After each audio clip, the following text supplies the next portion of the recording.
minamahala. Tayo pinagbago yan na makinig sa banal na salita kay Brother Lauro Badoso ng walang bawas, walang dagdaga, walang pagkapilipit at walang sariling paliwanaga. Sa araw na ito ating pong pag-usapan ang patungkol sa Sabat, no? Bago yan, no? Ang biyaya at kapayapaan mula sa ating Diyos Ama at sa ating Panginoong Kristo at sa pagkipisan ng banal na Espiritu ay sumainyo. Salamat po sa Panginoon natin po nakapag-record tayo ngayon kahit sa anumang mga sitwasyon. At ito po yung nagpasalamat sa Panginoon at ito po yung natuloy, no? Kaya ating pong pag-aralan, no, ang patungkol sa Sabat. No?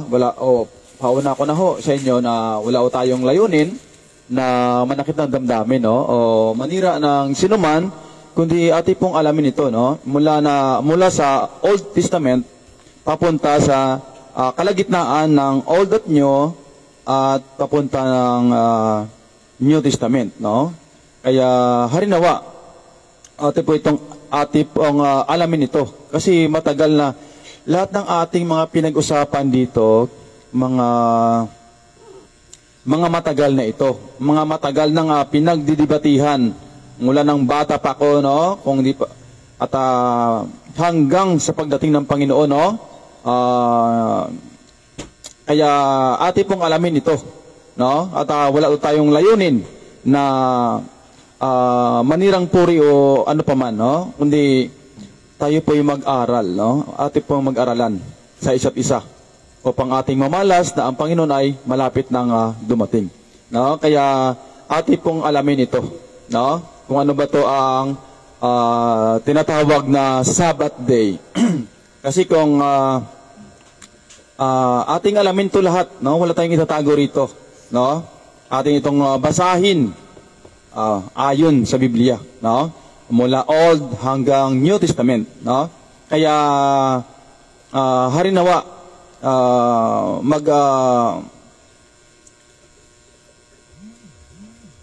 harinawa tayo po alamin natin kung ano ba talaga, ayun, no? Kung ano ba talaga ang mga katotohanan na galing po dito, kung ano ba talaga yung natawag na Sabbath Day, ayun. Magbasa muna tayo sa John chapter 9 verse 14 to 16 and 26 to 29. Ayan. John chapter 9 verse 14 to 16. Ayan. Araw nga ng Sabat, nang gumawa ng putik si Jesus at padilatin ang kanyang mga mata. Ayan, no? Nag-umpisa muna tayo dito. Dahil yung mga tao na babasahin ko ngayon, mga Sabbath keepers sila, no? Kaya mga kay Moises sila, no? Kaya ito munang babasahin ko bago tayo punta doon sa Old Testament, papunta ng New Testament, no? Kaya may titignan na ako rito, no? Na sila'y, sabi nila, mga alagad sila ni Moises, no? Moises disciples, no? Yung mga tao ngayon na babasahin natin dito, no? Yun ang ating kukunin na buod, no? Ang sabi nito, araw nga ng Sabat nang gumawa ng putik si Jesus at padilatin ang kanyang mga mata, no? Muli ngang tinanong naman siya ng mga Pariseo kung paanong tumanggap siya ng kanyang paningin.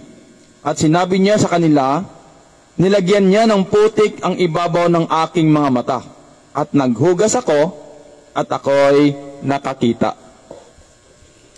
At ilan nga sa mga Pariseo ay nangagsabi, ang taong ito'y hindi galing sa Diyos. Ayan. Sinabihan nila si Kristo. Kasi sa Sabat, sa araw ng Sabat, hindi talaga pwedeng gumawa ng kahit anong gawa. Mamaya ng konti, no? Mamaya ng konti. No? Kasi papatayin ka, no? Kaya sinabihan nila si Kristo, ang ilan nga sa mga Pariseo ay nangagsabi, ang taong ito ay hindi galing sa Diyos. Bakit? Sapagkat hindi nangingilin sa Sabat. Datapwat sinasabi ng mga iba, paano bagang makagagawa ng gayong mga tanda ang isang taong makasalanan? Yon. at nagkaroon ng pagkabahabahagi sa gitna nila. Ayan. Kaya yung iba naniwala kay Kristo, yung iba naman hindi naniwala. No? Basahin muna natin sa John chapter 9 verse 1. Umpisa natin sa 1. At sa pagdaraan niya ay nakita niya ang isang lalaking bulag mula sa kanyang kapanganakan. At itinanong sa kanya ng kanyang mga alagad na nangagsasabi, Rabi, sino ang nagkasala? Ang taong ito o ang kanyang mga magulang upang siya'y ipinanganak na bulag? Sumagot si Jesus, hindi dahil sa ang taong ito'y nagkasala ni ang kanyang mga magulang man, kundi upang mahayag sa kanya ang mga gawa ng Diyos. Yun ang layunin, no? Upang mahayag sa kanya ang mga gawa ng Diyos. Kasi kung pagalingin siya ng Panginoon, mag-glorify si Lord. No? 4. Kinakailangan nating gawin ang mga gawa niyaong nagsugo sa akin. Samantalang araw, dumarating ang gabi na walang taong makagagawa. Samantalang ako'y nasa sanglibutan, ako ang ilaw ng sanglibutan. Nang masabi niya ang ganito, siya'y lumura sa lupa at pinagputik ang lura at pinahiran ang mga mata niya ng putik. At sinabi sa kanya, humayo ka, maghugas ka sa tangki ng silo, na kung liwanagin ay sinugo. Siya nga'y humayo at naghugas at nagbalik na nakakakita. Ang mga kapitbahay nga, ayun, mga kapitbahay ng bulag, no? At ang nakakakita sa kanya, nang una na siya'y pulubi, ay nangagsabi, hindi baga ito ang nauupo at nagpapalimos? Yan. Kaya sabi na, di ba ito yung pulubi? Yan. 9. Sinabi ng mga iba, siya nga. Sinabi ng mga iba, hindi, kundi nakakamukha niya. Sinabi niya, ako nga. Yan. Sabi niya, ako nga, yung bulag. Ayan. Yes. Sa kanya nga'y kanilang sinabi, paano nga ang pagkadilat ng iyong mga mata? Sumagot siya, ang lalaking tinatawag na Isus ay gumawa. Yan. Gumawa si Isus ng araw ng Sabat. Ay gumawa ng putik at pinahiran ang aking mga mata. At sinabi sa akin, humayo ka sa silo at maghugas ka. Kaya't ako'y humayo at naghugas, at ako'y tumanggap ng paningin. At sinabi nila sa kanya, saan naroon siya? Sinabi niya, hindi ko nalalaman. Dinala nila sa mga Pariseo siya ng unay bulag. Ayan. 14. Araw nga ng Sabat, nang gumawa ng putik si Jesus, at pagdilatin ang kanyang mga mata. Muli ngang tinanong naman siya ng mga Pariseo kung paanong tumanggap siya. Tinanong siya ng mga Pariseo. No? Kasi bakit araw ng Sabat? Bakit gumagawa siya? Yan, dapat batuin yan o dapat yan. Muli ngang tinanong naman siya ng mga Pariseo kung paanong tumanggap siya ng kanyang paningin. At sinabi niya sa kanila, nilagyan niya ng putik ang ibabaw ng aking mga mata at naghugas ako at ako'y nakakakita. Ang ilan nga sa mga Pariseo ay nangagsabi, ang taong ito'y hindi galing sa Diyos. Bakit? Bakit hindi galing sa Diyos? Sapagkat hindi nangingilin sa Sabat. Ayan. Kasi dati ng Old Testament, pag hindi ka nangingilin ng Sabat, no, wala kang Diyos. Mamaya ng konti. No? Mamaya ng konti. Paano ba makagagawa? Ayan. Paano kaya makagagawa ng gayong mga tanda ang isang taong makasalanan? Yan, yun ang iba, nagtataka. Yan, kung makasalanan siya, bakit kaya niyang gawin ba yon? Yan.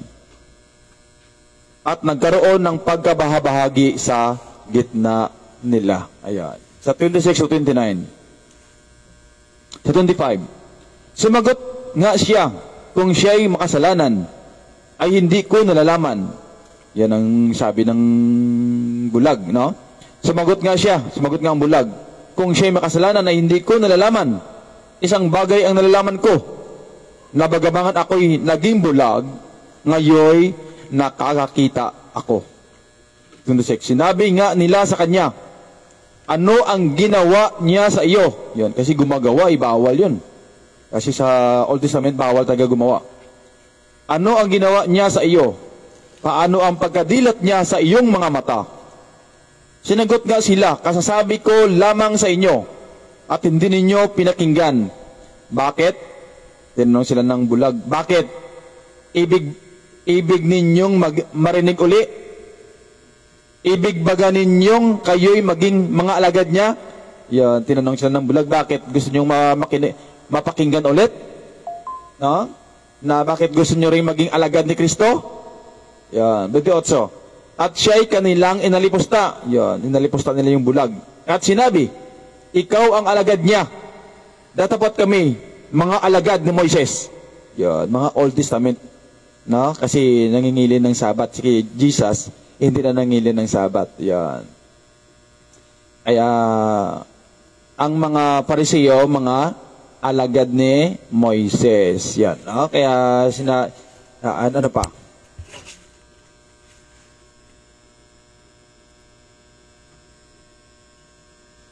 Sandali. Sige.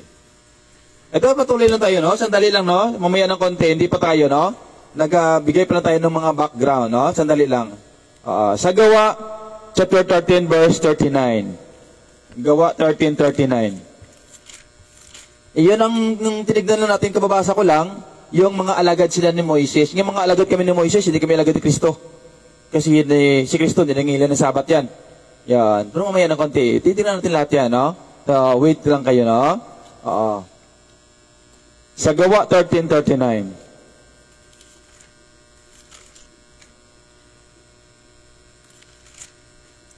Gawa 13:39. Sa 37. Sandali. Sa 38 na lang, ha? 13:39. 38. Kaya maging hayag nawa sa inyo, mga kapatid, na sa pamagitan ng taong ito'y ibinabalita sa inyo ang kapatawaran ng mga kasalanan. At sa pamagitan niya, ang bawat nananampalataya ay inaring ganap sa lahat ng mga bagay, na sa mga ito'y hindi kayo aariing ganap sa pamamagitan ng kautusan ni Moises. Yan. Kaya hindi yun maaring, hindi ka aaring ganap, no? Hindi ka sa English pa, hindi ka ma-justify by the law of Moses. Kaya sa law talaga tayo ni Kristo, no? Pero pag-aaral natin lahat yan, no? Kaya ang sabi dito ulitin ko, at sa pamamagitan niya, ang bawat nanampalataya ay inaring ganap sa lahat ng mga bagay, na sa mga ito'y hindi kayo aaring ganap sa pamamagitan ng kautusan ni Moises. Kaya dapat sa kautusan tayo ni Kristo. Ayan, no? Kaya, pero sandali ka lang, no? Sandali lang ang reaction, no? Hindi tayo ma-justify sa law ni Moises. Sa Hebreo, no? Hebreo chapter 8. Wala naman tayo gawin dito, eh. Magbasa lang naman tayo na magbasa rito, no? Wala tayo rito ang sariling paliwanag, no? Sandali lang. Sa Hebreo chapter 8, verse, saka na tayo mag-aral na patungkol sa Sabat, no? Isa na lang muna, no? Sa Hebreo chapter 8, verse 5. Umpisa natin sa 5. Na nangaglilingkod sa anyo, sa anyo at anino. Yon, anino, no? Anyo at anino. No? Ang Old Testament. Na nangaglilingkod sa anyo at anino ng mga bagay sa kalangitan. Gaya naman ni Moises, na pinagsabihan ng Diyos nang malapit nang gawin niya ang tabernakulo. Sapagkat sinabi niya, ingatan mo na iyong gawin ang lahat ng mga bagay ayon sa anyong ipinakita sa iyo sa bundok. Size. Datapot ngayoy, kinamtan niya ang ministeryong lalong marangal. Palibasay, siya na may tagapamagitan sa isang tipang lalong magaling na inilagda sa lalong mabubuting pangako. Yon ang New Testament, no? Sa ministeryong lalong marangal, siya na may tagapamagitan sa isang tipang lalong magaling na inilagda sa lalong mabubuting pangako. Yun, lalong, puro lang lalong, no? Ang New Testament. 7. Sapagkat kung ang unang tipang yaon, yung Old Testament, ay naging walang kakulangan, yun, may kakulangan yung Old Testament, ay hindi na sana hinahanap ng pangangailangan ang ikalawa. Yun, yung kung walang kakulangan, yung Old Testament, hindi na sana, wala na sanang New Testament. No? 8. Sapagkat sa pagkakita ng kakulangan sa kanila, ay sinabi niya, narito, dumarating ang mga araw, sinasabi ng Panginoon, na ako'y gagawa ng isang bagong pakikipagtipan sa sangbahayan ni Israel at sa sangbahayan ni Juda. Ayan. Ayan. Kaya ang sabi rito, sapagkat sa pagkakita ng kakulangan, ulitin ko sa 5, na nangaglilingkod sa anyo at anino na mga bagay sa kalangitan. Ayan, anino, yung Old Testament, no? Gaya naman ni Moises, na pinagsabihan ng Diyos nang malapit nang gawin niya ang tabernakulo. Sapagkat sinabi niya, ingatan mo na iyong gawin ang lahat ng mga bagay ayon sa anyong ipinakita sa iyo sa bundok. 6. Datapat ngayoy, kinamtan niya ang ministeryong lalong marangal. Palibas ay siya na may tagapamagitan sa isang tipang lalong magaling. Yan, mayroong comparison. Yan, ministeryong lalong marangal, isang tipang lalong magaling na inilagda sa lalong mabubuting pangako. 7. Sapagat kung ang unang tipang yaon ay naging walang kakulangan, ay hindi na sana hinahanap ng pangailangan ang ikalawa. Pero di naman natin na walang kabuluhan yon, no? Kaya pinagtibay pa nga. Yan, pinagtibay, hindi naman natin na makasabihin mo, ibig sabihin wala na yung Old Testament. O di, tanggalin mo na yan. Hindi ko naman sinasabi yan, no? Ang sabi ko rito, no, ang binabasa natin rito, no, ay pinagtibay. Yan, basahin natin din yan mamaya, no, sa kalooban ng Panginoon.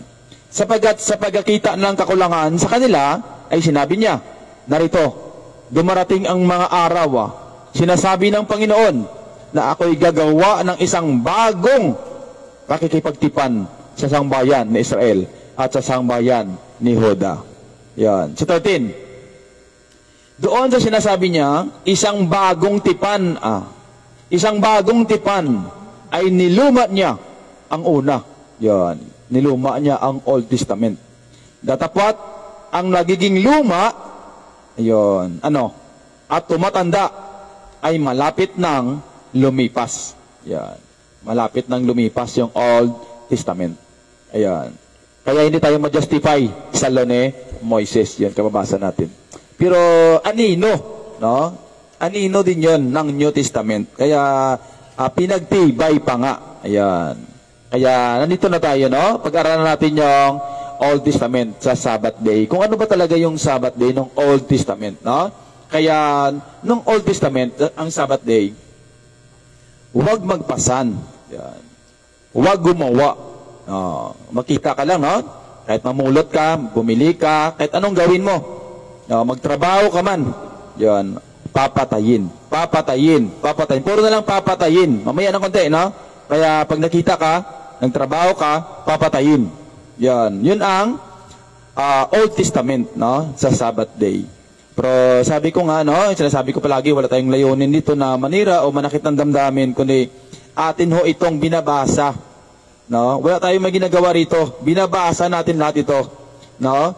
Wala tayong layunin na, no? Nung bata pa ako, no, very insulting akong tao. Pero ngayon wala akong layunin mga ganon. No? Kasi kasalanan sa Diyos yan. No? Yung atin dito, kundi ating alamin kung ano ang mga katotohanan, no, na galing po sa Panginoon. Ito po, magbasa muna tayo dito. Umpisa natin sa Jeremias, no, Sabbath Day. Huwag magpasan, no? Kasi sa New Testament, utos ng Panginoon, pasanin ninyo. Yung magkaiba.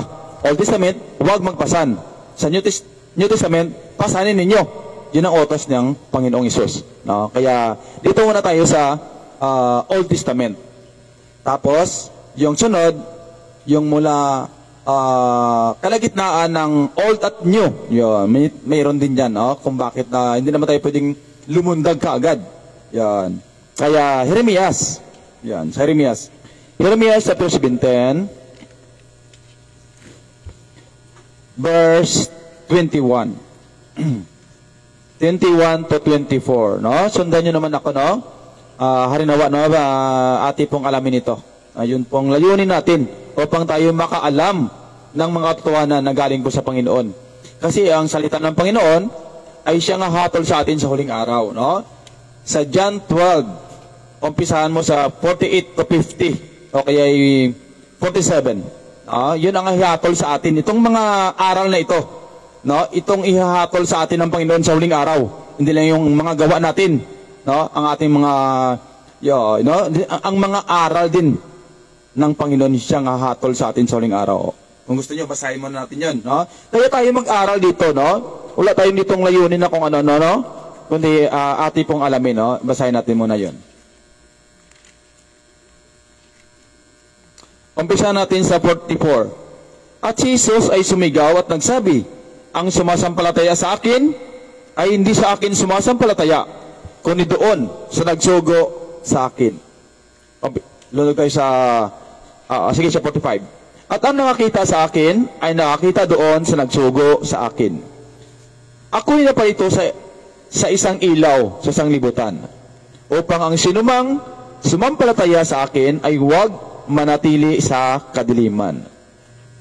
47. At kung ang sinumang tao'y nakikinig, sa aking mga pananalita, at hindi ingatan, ay hindi ko siya hinahatulan, sapagkat hindi ako naparito upang humatol. Yun, si Kristo yun. Hindi humahatol si Kristo. Kung hindi ka nakikinig, at hindi ka manampalataya sa kanyang sinabi. Ulitin ko. At kung ang sino mang tao ay nakikinig sa aking mga pananalita at hindi ingatan, ay hindi ko siya hinahatulan, sapagkat hindi ako naparito upang humatol sa sanglibutan, kundi upang iligtas ang sanglibutan. 48. Ang nagtatakwil sa akin at hindi tumatanggap sa aking mga pananalita, yan, kung tinatakwil mo ang salita ng Panginoon at hindi tinatanggap sa aking mga panalita at hindi tumatanggap sa aking mga panalita, ay mayroong isang hahatol sa kanya. No? Ano ang hahatol? At sabi niya, ay mayroong isang hahatol sa kanya. Ano yon? Ang salitang aking sinalita ay siyang sa kanya'y hahatol sa huling araw.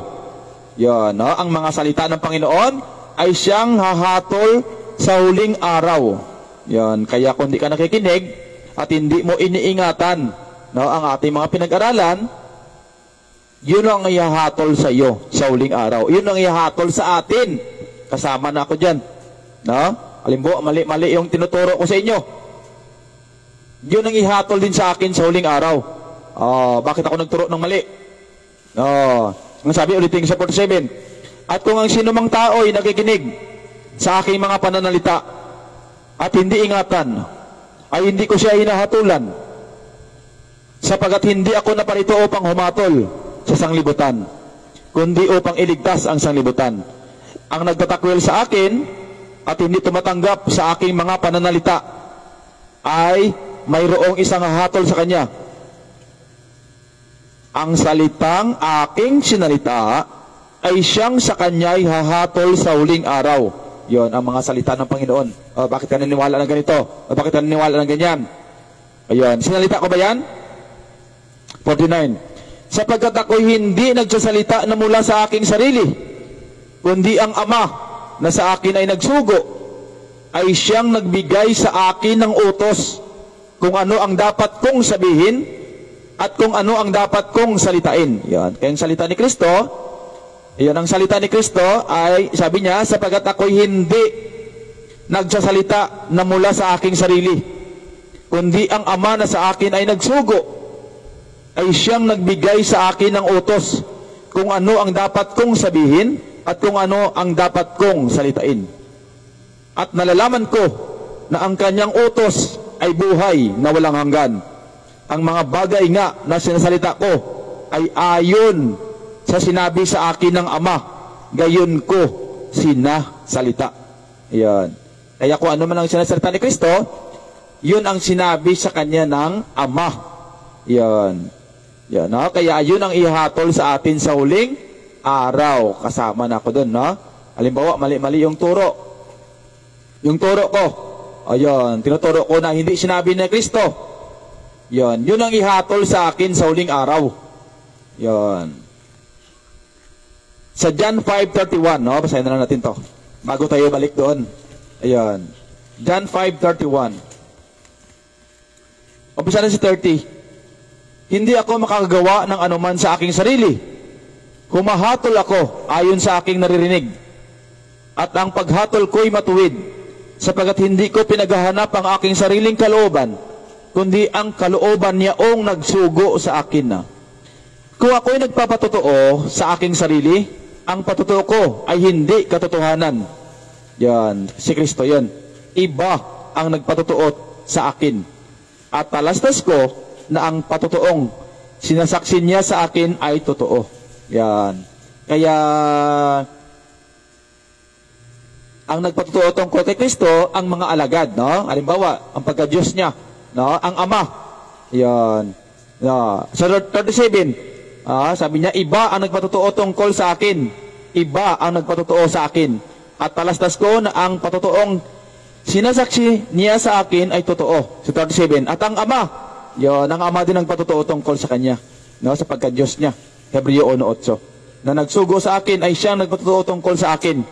Kailan may hindi ninyo narinig ang kanyang tinig, ni hindi man ninyo nakita ang kanyang anyo. Yan, no? Kaya ang mga salita ng Panginoon ay siyang hatol sa atin sa huling araw.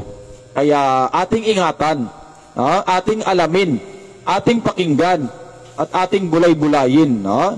Ating alamin ang mga katotohanan na galing po sa Panginoon. Ayan, no? Balik tayo dun sa Sabbath day.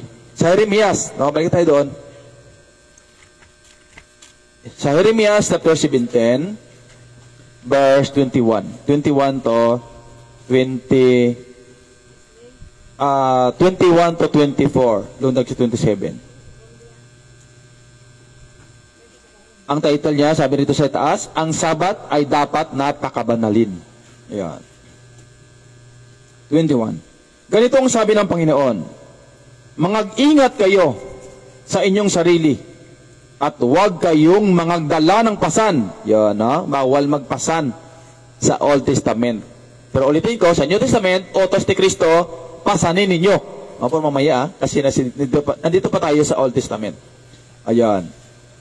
Ulitin ko sa 21. Ganito ang sabi ng Panginoon, mangag-ingat kayo sa inyong sarili at huwag kayong mangagdala ng pasan. Yon, kahit anong pasan yan. Mamaya, sa araw ng Sabat o mangagpasok man sa mga pintuang bayan ng Jerusalem. Yan, bawal magpasan, no? 22. Huwag din kayong maglabas ng pasan. Yan, magpasok, magdala, magpasok, maglabas, huwag. Bawal magpasan. Kahit anong bitbitin mo, bawal yan. Pag nakita ka, papatayin ka. Sandali lang. Huwag din kayong maglabas ng pasan sa inyong mga bahay sa araw ng Sabat. O magsigawa man kayo ng anumang gawain. Yan, kahit anong gagawin mo, bawal yan. No? Kahit ano, maglabas o magpasok, bawal. Huwag kang, sabi rito, huwag din kayong maglabas ng pasan sa inyong mga bahay sa araw ng Sabat. O magsigawa man kayo ng anumang gawain, kundi inyong ipangilin ng araw ng Sabat, gaya ng iniutos ko sa inyong mga magulang. Ngunit, hindi nila dininig. Yan. Ngunit hindi nila dininig o ikiniling man ang kanilang pakinig, kundi ipinagmatigas ng kanilang liig upang huwag nilang marinig at huwag makatanggap ng turo. Yan, hindi nila dinidinig, no? Ayaw nila dinigin.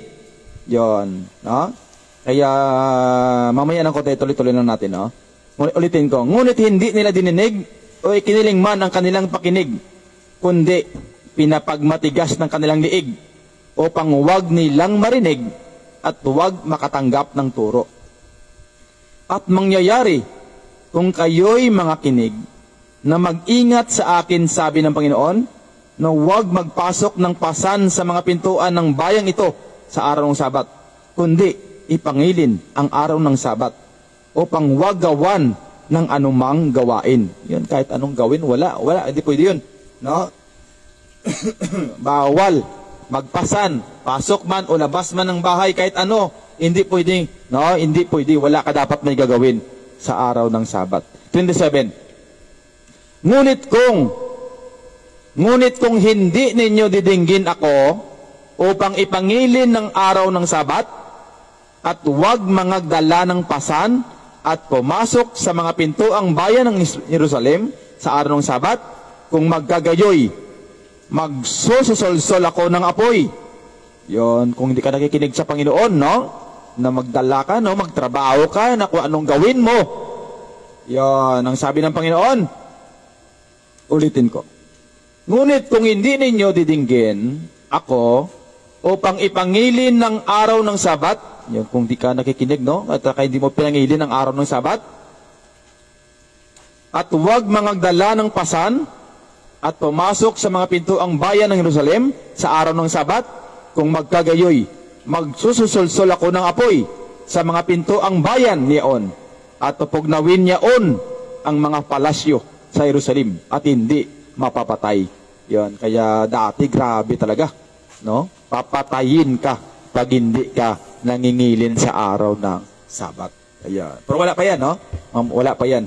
Kaya ang sabi lang rito, magsusulsul ako ng apoy sa mga pintuang bayan niyaon at pupugnawin niyaon ang mga palasyo sa Jerusalem at hindi mapapatay.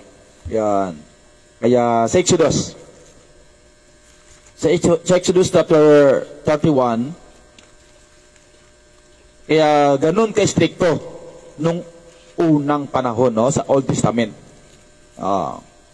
Exodus 31 verse 12 to 15. 31, 12 to 15. At ang Panginoon ay nagsalita kay Moises na sinasabi, salitain mo rin sa mga anak na Israel na iyong sabihin, katotohanang ipangingilin ninyo ang aking mga Sabat. Bakit? Sapagkat isang tanda sa akin at sa inyo. Yon, dati pala pag wala kang Sabat, wala kang Diyos. Yon. Kaya ganun, no? Sapagkat isang tanda sa akin at sa inyo sa buong panahon ng inyong mga lahi, upang inyong makilala na ako ang Panginoon na nagpapabanal sa inyo. Yan. Kaya yun ang tanda na may Diyos ka, yung ipangilin ang araw ng Sabat. Pero paano? 14. Inyong ipangingilin ang Sabat nga. Bakit? Sapagkat yaoy pangilin sa inyo. Bawat lumapastangan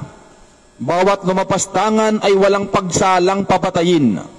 Sapagkat sino mang gumawa ng anumang gawa sa araw na yaon ay hihiwalay ang taong yaon sa kanyang bayan. Hiwalay, tapos anong gagawin? 15. 6 na araw na gagawin ang gawain. Datapwat, ang 7 araw ay Sabat na takdang kapahingahan. Pangilin sa Panginoon, sino mang gumawa ng anumang gawa sa araw ng Sabat ay walang pagsalang papatayin. Yon, pinapatay. No? Hindi lang yung gano'n, no? Pag sinabing araw ng Sabat, pag nakita, papatayin yan. Dalhin yan sa plaza, papatayin, babatuhin. Yon, hindi gano'n, no? Hindi gano'n, grabe talaga sa Old Testament. No? Wala tayong layunin dito. No? Nagbabasa lang tayo rito. No? Inaalam natin yung patungkol sa Sabat. No? No? 2 verse pa lang, marami to. No? Mga akala ko nga, no? Ito. Bilis-bilisan ko lang ng konti, no? Kasi, ito. Sa Nehemias. Hanggang part 3 ito. O part 4, no? Kasi medyo mahaba ito, eh. sa Nehemias. Sa Nehemias, chapter 13, verse 15 to 21. 13, 15 to 21. Ang pagsuway sa Sabat ay natigil. Nang mga araw na iyon, ay nakita ko sa Huda ang ilang nagpipisa sa mga ubasan sa Sabat. Yon, Sabat, nagpipisa sila. Oo, nagtatrabaho sila. At nagdadala ng mga uhay at nangasasakay sa mga asno. Gaya naman ng alak, mga ubas at mga higos. At lahat ng sari-saring pasan na kanilang ipinapasok sa Jerusalem sa araw ng Sabat. Di bawal yun. At ako'y nagpatotoo laban sa kanila sa kaarawan ng kanilang ipinagbibili ang mga pagkain. Kasi bawal magtinda, bawal bumili sa araw ng Sabat. No? Bawal gumawa. 16.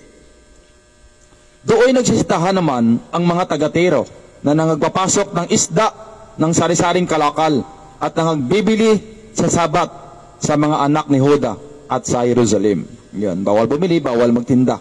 17. Nang magagayoy, nakipagtalo ako sa mga mahal na tao sa Huda at sinabi ko sa kanila, anong masamang bagay itong inyong ginagawa at inyong nilapastangan ang araw ng Sabat? Hindi ba nagsigawa ng ganito ang inyong mga magulang? At hindi ba dinala ng ating Diyos ang buong kasamaang ito sa atin? At sa bayang ito, gayon may nangagdala pa kayo ng higit na pag-iinit sa Israel sa paglapastangan ng Sabat. At nangyari na nang ang pinto ang bayan ng Jerusalem ay magpasimulang magdilim bago dumating ang Sabat. Aking iniutos na ang mga pintuan ay sarhan at iniutos ko na huwag nilang buksan hanggang sa makaraan ang Sabat. At ang ilan sa aking mga lingkod ay inilagay ko sa mga pintuang bayan upang walang maipasok na pasan sa araw ng Sabat. Yon, kasi bawal talaga yun.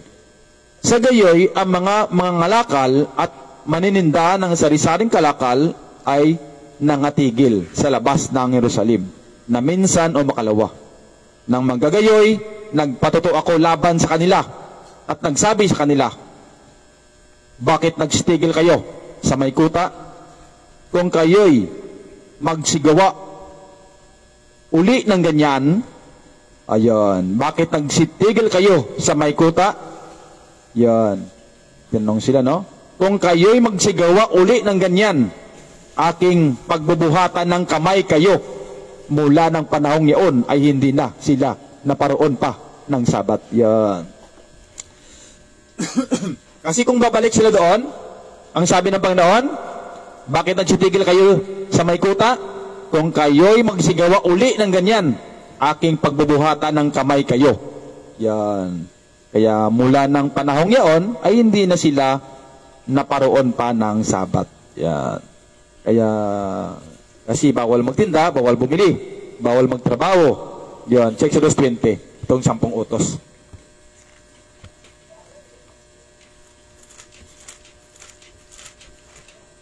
Exodus chapter 20, verse 8. Umpisa natin sa 8 to 10.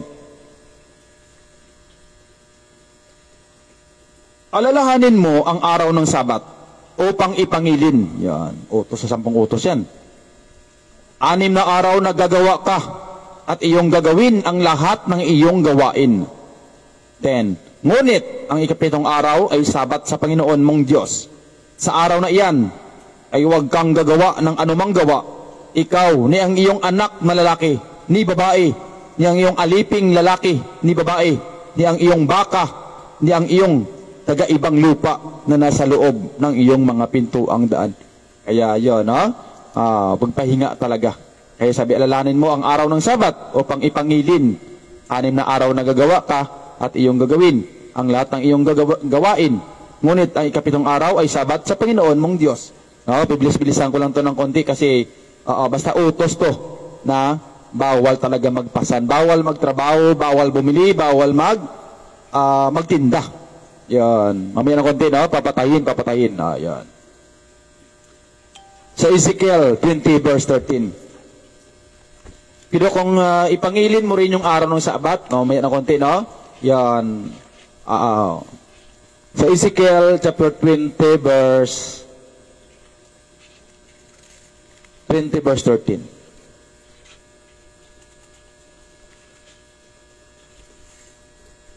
Umpisa natin sa 10. At sa gayoy, pinalabas ko sila mula sa lupain ng Ehipto at dinala ko sila sa ilang.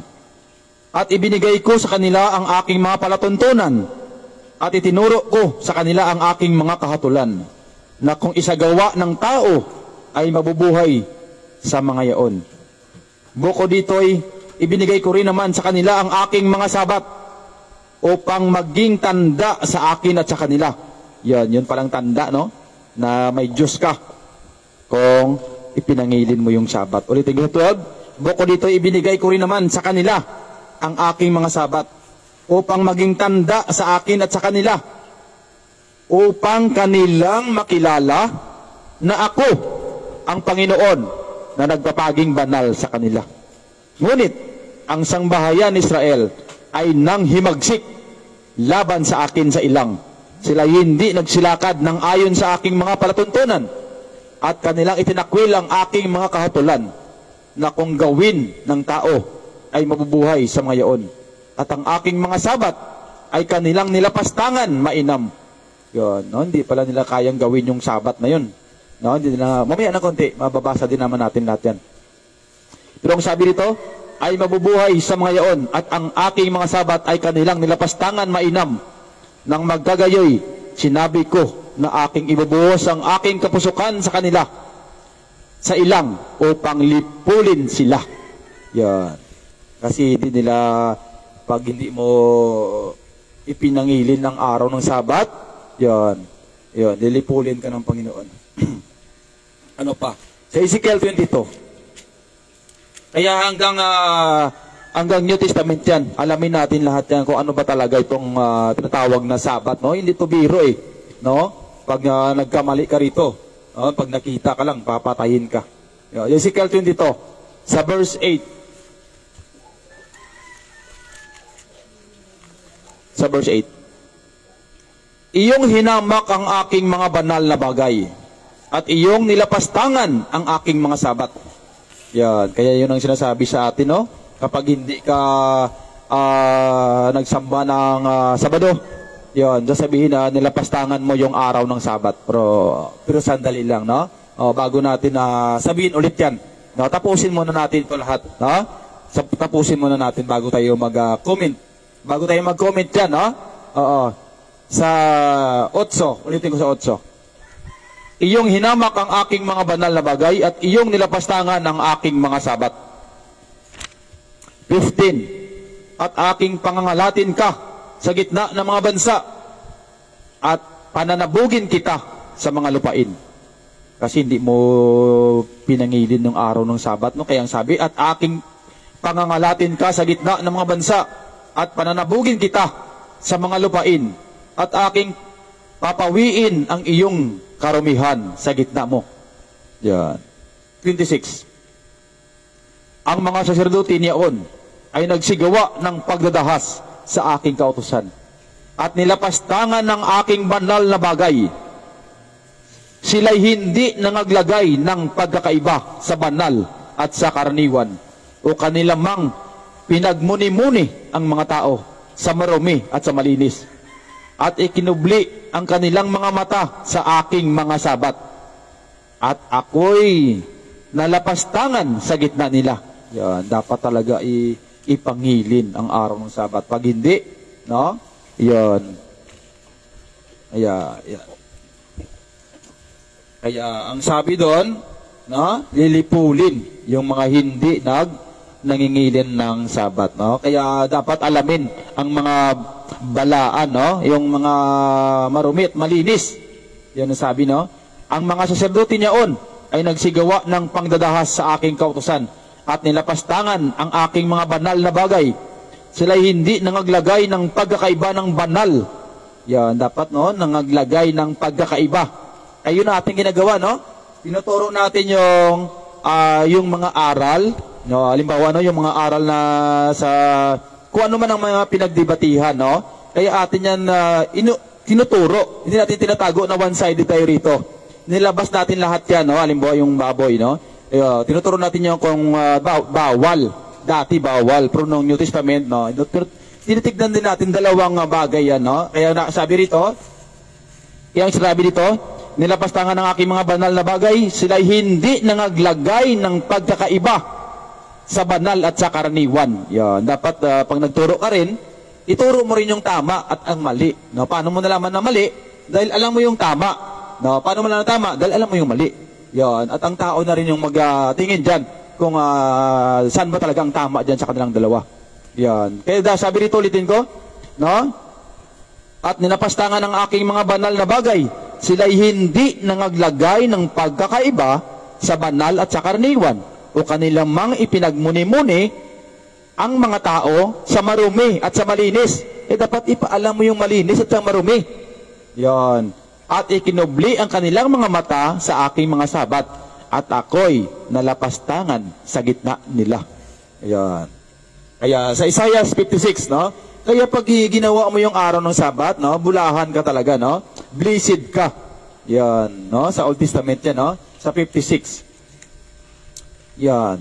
Ito sa 56. Verse 2. Mapalad ang taong gumagawa nito at ang anak ng tao na nangahawak dito. Yan. Mapalad. Mapalad ang taong gumagawa nito at ang anak ng tao na nangahawak dito. Na ano? Na nangingilin ng sabat. Anong layunin?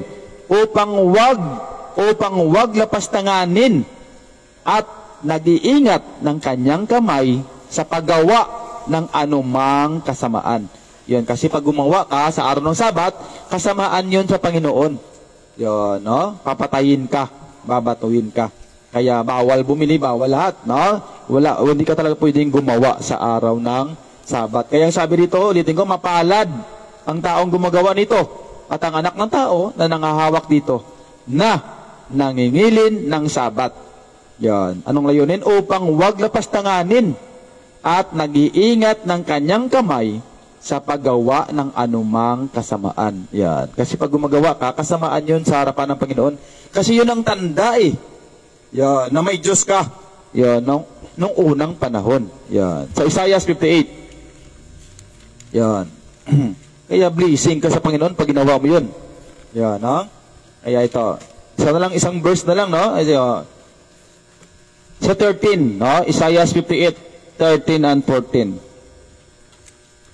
Kung iyong iurong ang iyong paa sa sabat, sa paggawa ng iyong kalayawan, sa aking banal na kaarawan, at iyong tawagin ang sabat na kaluguran. Yan, no? At ang banal ng Panginoon na marangal. At iyong pararangalan na hindi kalalakad sa iyong mga sariling lakad, niyahanap ng iyong sariling kalayawan, ni magsasalita ng iyong mga sariling salita. Yun, pagsabat, no? Kaya ang sabi, ulitin ko, kung iyong iurong ang iyong paa sa sabat, yan, no? Tumigil ka sa paggawa, no? Hindi ka na bumili, hindi ka na nagtinda. Yan, nag-urong ka, no? Yan, nagsamba ka, kasi nandun yan sa araw ng sabat, yan. Kung iyong iurong ang iyong paa sa sabat, sa paggawa ng iyong kalayawan, sa aking banal na kaarawan. Yun, banal na kaarawan ng Panginoon yun. Kaya talagang ipangilin mo yun. Yan. At iyong tawagin ang sabat na kaluguran. At ang banal ng Panginoon na marangal. At iyong pararangalan na hindi ka lalakad sa iyong mga sariling lakad. Yan, kasi minyo, kahit na Sabado, kung saan siya ka pumupunta, no? Kaya hindi mo dapat gawin yun. Kaya ang sabi kasi rito, no? Kaya sabi rito, at iyong parangalan, yung parangalan mo yung sabat, na hindi ka lalakad sa iyong mga sariling lakad, niyahanap ng iyong sariling kalayawan, ni magsasalita ng iyong mga sariling salita. 14. Kung magkagayoy, malulugod ka nga sa Panginoon, at pangangabayuhin kita. Yun, grabe, oh? Kung talagang pinapangilin mong araw ng sabat ng unang panahon, no? Kaya ang sabi ng Panginoon, kung maggagayoy, malulugod ka nga sa Panginoon. At pangangabayuhin kita sa mga mataas na dako sa lupa. At pakakanin kita ng mana ni Jacob na iyong ama. Sapagkat sinalita ng bibig ng Panginoon. Ayun. Kaya ganun yun, no? Kaya maging blessing ka sa Panginoon, no? Pag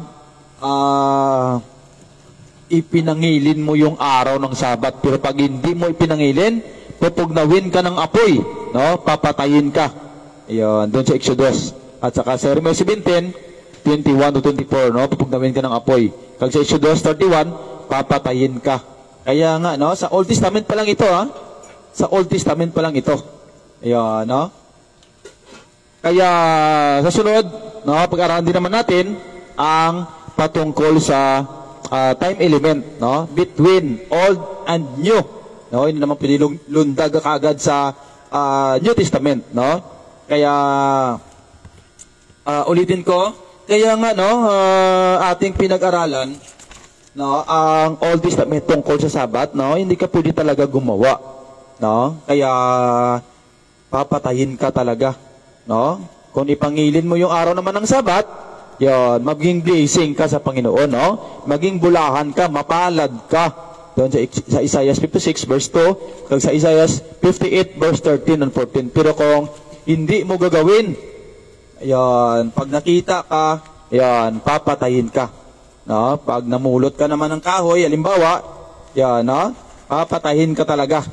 Yan. Pero salamat sa Panginoon, no? Rinawa ay ati pong mahaba-haba ito hanggang part 3 ito, no? Tungkol sa Sabbath day, no? Pero atin muna na pag-aralan ang patungkol dito, no?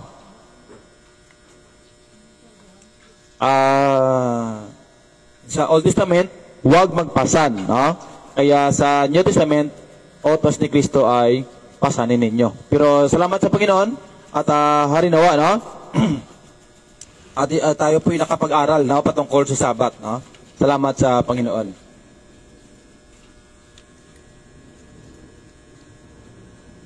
Yan. Thank you, Lord. Thank you, Lord, no? Thank you, Lord.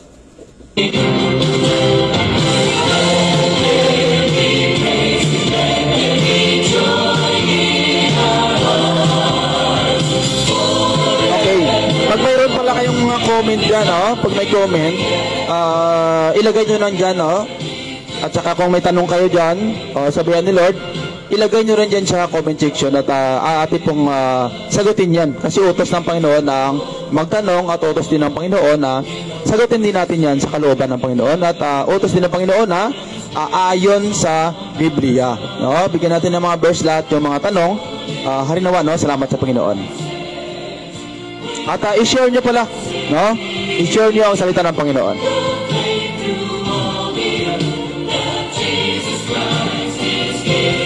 Yeah, praise God, no? By the Church of Jesus Christ, God bless you all, nagsabi yan.